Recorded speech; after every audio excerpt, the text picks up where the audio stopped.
The Joe Rogan Experience. My own point of view with thinking that extravagant is that I think I'm a complete solipsist. I think everything around me is some sort of holographic thing that I'm dropped into for the duration of my life, and when I die, it all disappears.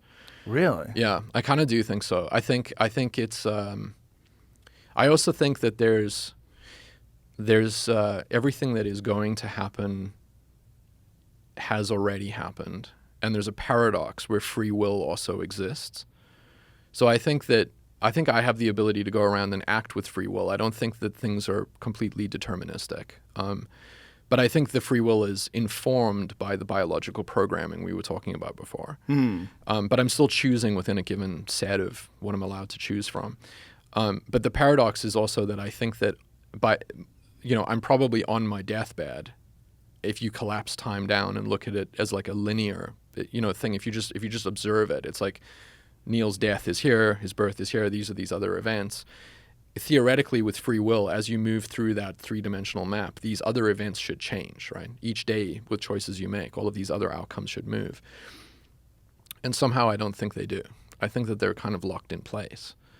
And Nietzsche speaks about that. He calls it eternal recurrence. And it's like eternal recurrence was something that I got quite interested in because it felt true to me. How so felt true?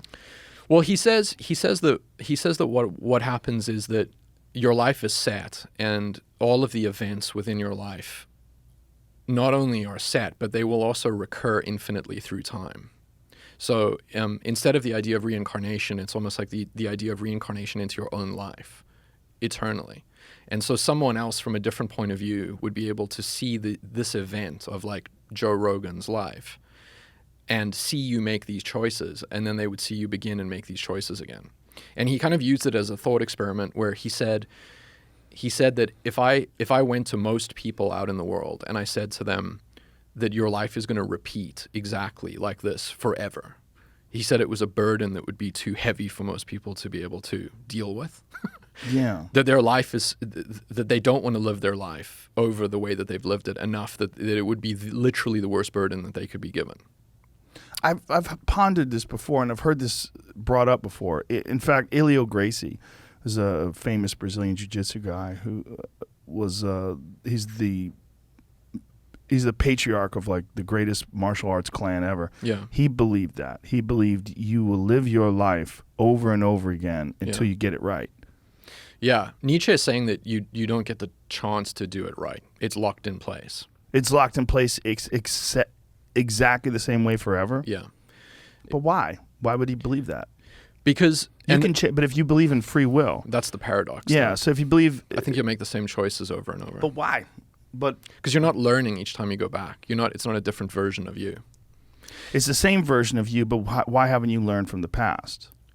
Because to us, the birth and the death is one event.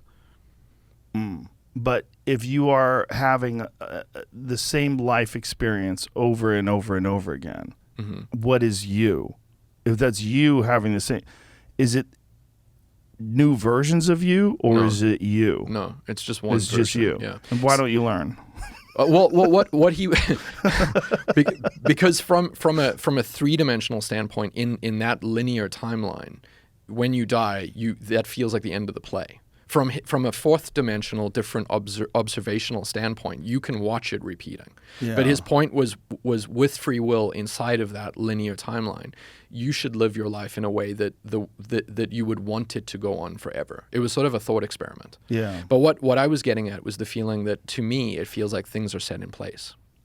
And because this comes from the solipsistic thing that we were talking about, where I think that it's all in the person. It's in the observer's eyes, right? And I also think time is an illusion as well. So by the time you get to the end of your life and you're lying on your deathbed, you all of these events could have been a dream. It could just be a fever dream, So they weren't, because free will exists and you acted on them. But time compresses down to this moment, And that's the only thing that's there is this sort of this present moment that you're living inside of. But it's being committed to this idea that all these things are playing out. Is that comforting? Is that why you're willing to embrace it that way? That there's no getting around this, and that this is what it is? No, I mean, I don't act like I don't have free will, and Right. I don't act like things are set in place. I just, on a very, very deep subconscious level, I feel like they are. So you feel like fate is real in some ways. In some ways, it is. Yeah, I do think there's a paradox, though.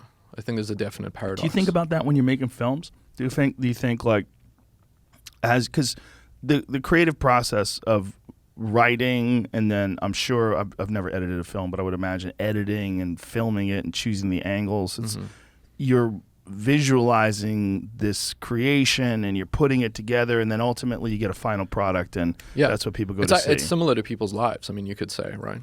The choices that you're making, because there's infinite possible outcomes, Right. And you're collapsing that down. You're collapsing the wave function into one outcome, and so that's what I think is happening. I think that we are given infinite numbers of options, and we have the ability to act on those. We choose a path, and in the action of choosing, we collapse all possibility to one outcome, and the tree is crushed down. Watch the entire episode for free only on Spotify.